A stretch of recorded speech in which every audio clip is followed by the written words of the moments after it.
Hello, everyone. Hope all is well. Now, let's get right onto today's agenda. And today's agenda could not be more important as we're going to tackle something which has taken a toll on many of us for the past weeks. And that is, of course, the concurrent reports of food sickness from our beloved customers. Now, as many of you will see in the attendees, we also have brought in some external help today from Creative Minds Together. And so let's give a warm welcome to Mr. X-Ray and Miss Potato, who are here to observe what we've come up with so far. So we'll start off today's meeting by presenting a mind map, which the lovely team from administration have worked on over the past 2 weeks. Now, they have, through researching our different branches, identified 6 sectors where the root cause to the emerging sickness trend may originate from. So I give it up to you, administration. Yes, thank you, Mr. Futsi. Yes, this is correct. We had created a mind map where we have, in fact, identified 6 sectors we believe could be the cause of the problem. So I'll just share my screen here now so you can see. Well, the 6 sectors I've identified have been in contact with the product during its life cycle. The first one is stores, where we looked at the procedures and policies that are being followed by the employees in different stores, and we have noticed that employees tend to take the easy route around policies when supervisors are not watching. For suppliers, we have everything for the most part was good. However, we found some outliers in research when we could see that there was a use of detergent X to prevent insects. For customers, we placed a survey for the stores that got a high response rate of 32%. We identified that there was a large number of people with anaphylactic allergies. Moving on to manufacturing, we found that a small number of facilities out there was lacking cleaning routines, which showed indication of rust and mold, but not a significant amount. For packaging, we don't feel like this is necessary to mention this in this meeting. However, I will send you a full report on that later. And finally, logistics. We come up with inspected some delivery trucks and found out that one had a faulty temperature meter, but this should be fixed soon. Okay, thank you, administration, for this work. It's great, and you've definitely identified some flaws that we will have to tackle immediately. However, we're still left with a broad spectrum of potential causes. So to identify the cause, we should narrow it down to the 4 most likely causes. Now, as your team are already acquainted with this research, could you take on this task and we'll meet back tomorrow? Yes, absolutely. Good morning. How are we all doing today? So today, just like yesterday, we have some attendees from Creative Minds Together that are here to aid us in solving the issue at hand. So administration, I gave you a task yesterday, and I would like to know what it is you've identified for us. So without further ado, the floor is yours. Thank you, Mr. Pudzi. Yes, we have been working hard since last meeting and indeed come up with 4 causes that we believe could be the actual problem, cause of the problem. So it's firstly suppliers, stores, customers, and logistics. Now I'll represent this to Ishikawa diagram. So I'll share my screen with you so you can look at it. Now it's important to understand this diagram works by looking at each sector and then asking why upon why until we get a root of that problem. So in this case, customers, we found out that where possible that whatever the root cause is, it's affecting people who experience analytic allergies. As for suppliers, we believe the possible cause could be unauthorized parasite detergents. As for logistics, we believe it could be due to fault in technology implemented to reduce human error. And finally, our stores, it could be that people lack the result training and protocols. Wow, I'm blown away by this work, Mr. G. You've gone beyond what we've talked about yesterday, and I would like to say a big thank you from us all. Now, I can't speak for Creative Minds Together, but have this wonderful team perhaps already identified where our issues lie? So, I give the floor to you, Creative Minds. Oh, thank you so much, Mr. Futsi, and thank you all for the warm welcome. Miss P and I really appreciate it. So now I will get straight to the point here with you guys. I truly believe you are on the right track. However, we believe that to find the real root cause of the problem, you must go deeper. So Miss P and I will take it from here, and we'll get back to you with a solution for your problem in a couple of weeks, maybe. Okay, we're looking forward to hearing what you find.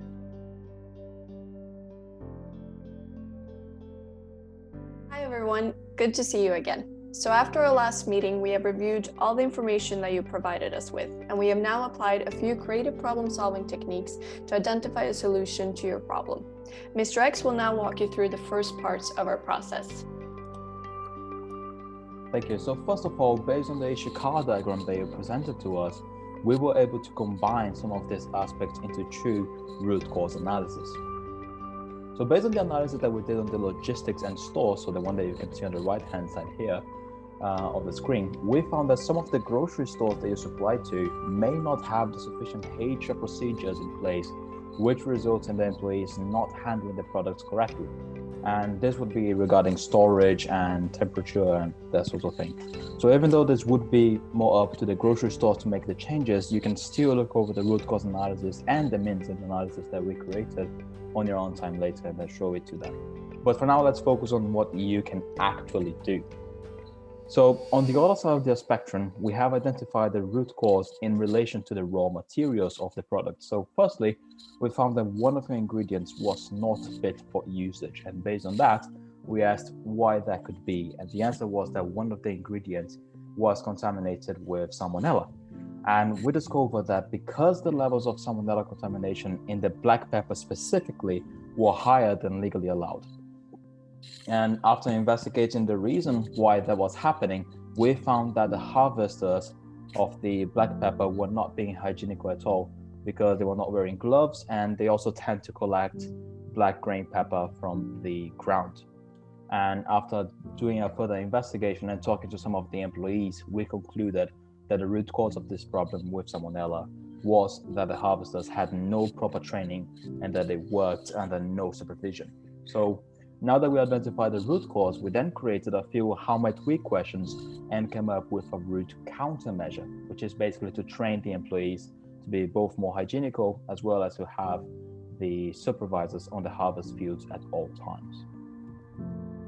So to ensure that changes can be implemented, we created a second means and analysis. Unlike the lack of direct influence that you would face with the grocery stores, there are certain actionable measures you can take to raise your standards and demand that your black pepper supplier follows through with the required changes.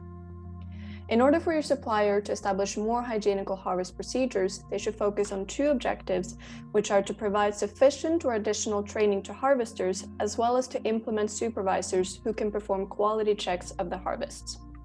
And for the supplier to be able to achieve those objectives, the first step they can take is to design training programs that follow the appropriate procedures. To tackle the second objective, one potential course of action could be to promote friendly competitions that involve bonuses to the cleanest batches of pepper grains. Additionally, they could also qualify harvesters to be quality supervisors who can manage the workers and ensure that the correct procedures are followed. Finally, after identifying the solution to the problem, we evaluated the solution by utilizing the 6 thinking hats by Edward de Bono. As you can see, there are several aspects to consider, which you can take some time later to review on your own. For now, we can highlight the yellow hat, which examines the positive outcomes of the proposed solution. Some of these include enhancement of job performances, improvement of customer satisfaction, and lower turnover rates. On the other hand, there are some risks that should be considered. For example, employees may not see the value of their training, and the company could end up prioritizing the wrong employees by training individuals who are not highly dedicated to their job performance. But all in all, we believe that this solution is clear and actionable, and that it could potentially improve the overall performance of your company. Thank you so much. This was a thorough examination of our problem, and we believe that the solution you propose will help us a lot. Now, there may be a couple of ways to mitigate the risk of our partners' employees displaying resistance to the proposed changes. Essentially, we can consider the categorical imperative that was introduced by philosopher Immanuel Kant. He believed that all our actions should be reasonable and that every action should be feasible as a universal law, meaning anything that we choose to do, anyone else should be able to do at any given time. For example, regarding our employees, if they choose not to follow certain procedures since no one is watching them, they set the premise that no one needs to follow procedures. Based on this, it would be perfectly fine if managers decided not to follow with the hygiene procedures at the workplace, for example. Therefore, we should strategically implement this solution in a manner that is included in the categorical imperative. This could potentially reduce the number of employees who do not follow with the procedures simply because it does not result in instant implications for them. Another aspect of Kant's philosophy that we could consider is his belief that people should not be treated as a means, but as an ends in themselves. Simply put, we should treat our employees with respect and consider them worthy of our appreciation. Consequently, we should think of ways that we can guarantee that they are sufficiently training, so they develop their skills and capabilities. Moreover, we should ensure that successful employees are rewarded appropriately. This could allow our employees to feel more valued as a vital human resource in the company. Now, following Kant's philosophy, we could consider the goal-setting theory by Latham and Locke as well. This emphasizes the aspects of motivation and research and shows that job performance is improved by 10 to 25% when employees have actionable goals to strive towards. We can achieve this by implementing SMART goals that are specific, measurable, achievable, realistic, and timely. Essentially, SMART goals can push people to reevaluate the ways in which they work. These objectives will provide our employees with a sense of direction for what they are working towards, as well as a challenge. By achieving the goal, employees can feel a sense of accomplishment. Now, by combining Kant's philosophy and the goal-setting theory, we can align the goals of the company with the goals of the employees. Finally, we can help our employees reflect on how their actions would cultivate as a universal law. Now here, I was just brainstorming, but I feel that if we follow these guidelines, we should be on the right track to solving the issue. And I would also like to extend our gratitude to the Creative Minds Together for helping us achieving this.